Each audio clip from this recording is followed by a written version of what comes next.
I installed solar panels on my roof last summer, not just to save money, but because I genuinely care about my energy footprint. After watching our monthly utility bills skyrocket and the grid fail twice during peak summer, I finally said, "That's it, we're going solar." I live in a nice little suburb outside Phoenix. It's hot, flat, and HOA governed like a fortress. Our HOA isn't usually that bad, but then came Karen. Her real name is Lillian, but everyone on our street calls her Karen behind closed doors, and for good reason. She walks her Pomeranian like she's patrolling a military base, measuring grass height with her eyes, taking photos of mailboxes, you know the type. Anyway, a week after my solar panels went up, I got a violation notice.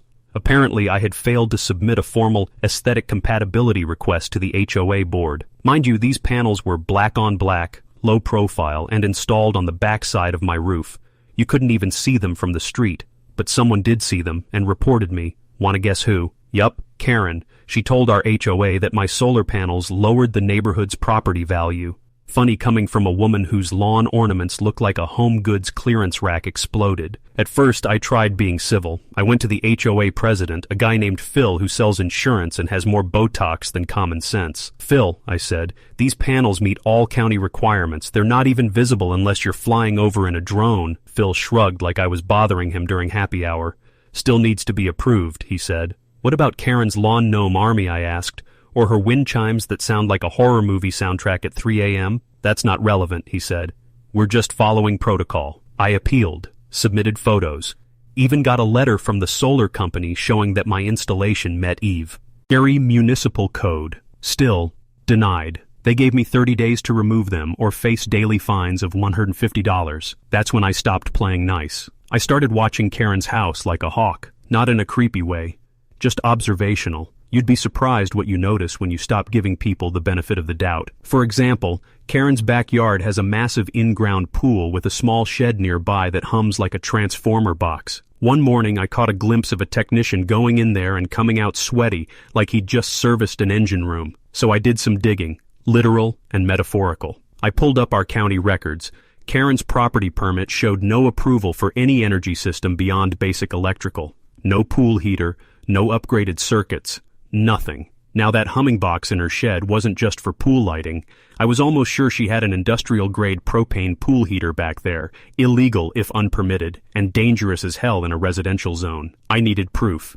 So I called in a favor from my cousin Nate. He's a certified HVAC tech and building inspector. I invited him over under the pretense of a BBQ and casually said, "Hey, can you hear that humming? You think that's a pump?" He leaned his head toward Karen's property, listened for 10 seconds, and said, "That's not a pump, that's combustion. She's got a heater running, probably propane. Illegal if she didn't run it through code enforcement."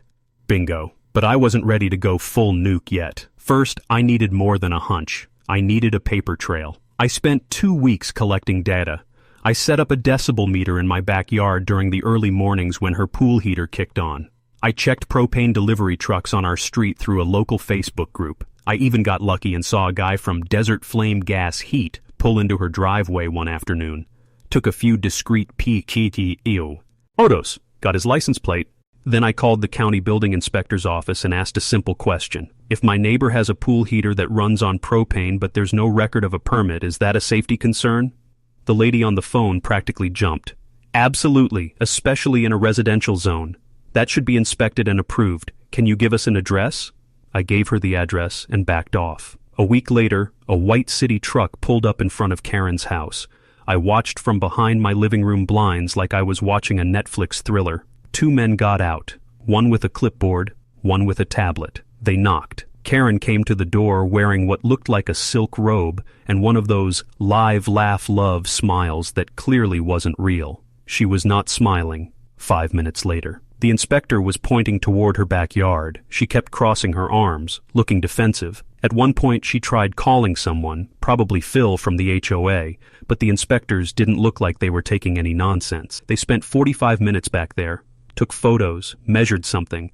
One of them even opened her little shed and just stood there, staring inside. Then they handed her a bright yellow form and left. Karen was fuming. She came out stomping like a cartoon villain, slammed her front door so hard it rattled the wreath. 2 hours later, a red tag appeared on her front gate. Unpermitted energy equipment, disconnected until further notice, subject to fine. And just like that, Karen's heater was dead. She must have known I had something to do with it. The day after the inspection, I caught her glaring at me while I was watering my succulents. I waved. She did not wave back. But guess what? 2 days later, I got a call from Phil. Hey, we reviewed your solar panel case again. Looks like there was some oversight. You're approved. Sorry for the inconvenience. I almost laughed.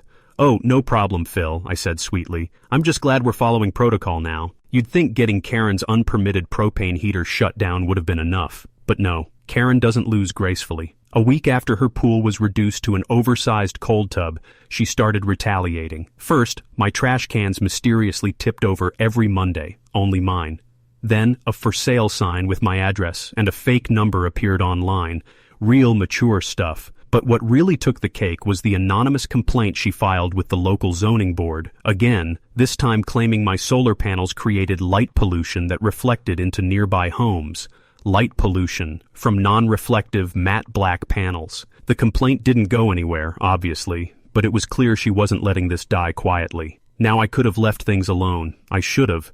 But something about Karen's smug little warpath made it personal. So I decided to return the favor, in a way that would hit her where it hurt. Her status. See, Karen doesn't just live in the neighborhood. She tries to run it. She volunteers on every HOA subcommittee, throws themed block parties, even hands out best lawn awards that she designs and prints herself. And most importantly, Karen hosts the annual HOA Spring Garden Gala at her house. It's her pride and joy. It's also in violation of multiple fire codes. I remembered something Nate, my HVAC tech cousin, said during our first conversation. You know, he told me, these little shed heaters aren't even the worst of it. Most people who skirt permits don't stop at one thing. You find one illegal install, odds are they've skipped a bunch of stuff. You should see if she has a backup generator or extended wiring. Those are huge violations. That got me thinking, if Karen had one illegal setup, maybe there was more hiding in plain sig. 8.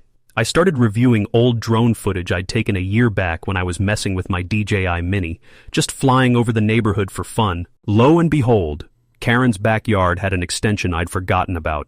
A small pergola, fully wired with hanging lanterns, fans, and mounted speakers. None of it was on her original county plans. And the best part? That backyard event space was wired with exterior outlets that had no visible conduit, which meant DIY wiring, dangerous and illegal. Time to make some calls. This time, I didn't go through the county.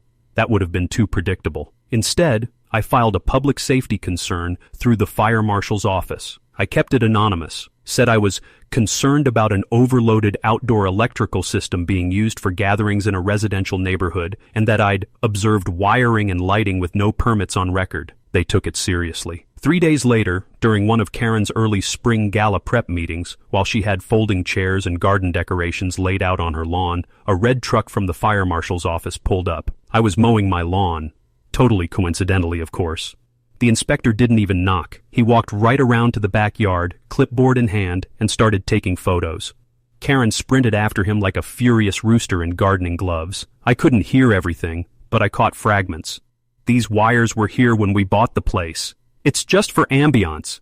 I don't see why this is anyone's business. The inspector wasn't moved. He pointed, wrote something down, then handed her a document. 15 minutes later, the entire pergola setup was cordoned off with bright yellow caution tape. Karen's jaw was clenched so tight I thought it might snap. The spring gala? Canceled. She had to send out a Dear Neighbors email apologizing for unexpected structural complications, and even offered to host a smaller version at the community clubhouse, which, for Karen, was like being demoted to economy class. Now here's the kicker. While I was casually browsing HOA public meeting records, yes, I became that guy, I discovered something golden. Karen had applied for a reimbursement from the HOA budget months earlier to cover backyard improvements for official HOA use, meaning she used community money to illegally wire up her event setup with no permit. That's not just shady, that's embezzlement. The next HOA board meeting was open to residents, so I attended, sat in the back row, let everyone talk about their lawn issues and dog poop bags and whatever else people complain about in these things. Then I raised my hand. Quick question, I said. Is there a process in place for verifying whether HOA-funded improvements are code compliant, like for events hosted on private property? Phil, the Botox King, looked confused. Why do you ask? I smiled. Well, I heard Karen's spring gala setup was shut down due to electrical violations. Just wondering if we ever confirmed that the HOA-funded wiring was permitted. Silence. Every head turned toward Karen, who was sitting at the front, looking like someone had slapped her with a wet sponge. Phil cleared his throat. That's something we'll review. Thank you. The fallout? A formal audit of Karen's past HOA reimbursements. The HOA board suspended her from any financial decision-making roles until further notice. Basically, she was stripped of her little HOA throne. And to really twist the knife, guess who they unanimously approved as the new head of the Aesthetic Review Committee? Me. That's right, Mr. Solar Panels himself. At our first meeting, someone tried to complain about another resident painting their shutters blue. I just smiled and said, if it meets code and doesn't hurt anyone, we're not in the business of policing taste. And Karen? Well, she still walks her dog, still glares at me like she's chewing lemons. But now she does it from the shadows, quietly, cautiously, because she knows if she tries anything again, I won't just report her. I'll document, confirm, and expose. Legally, of course. Because in this neighborhood, compliance is power.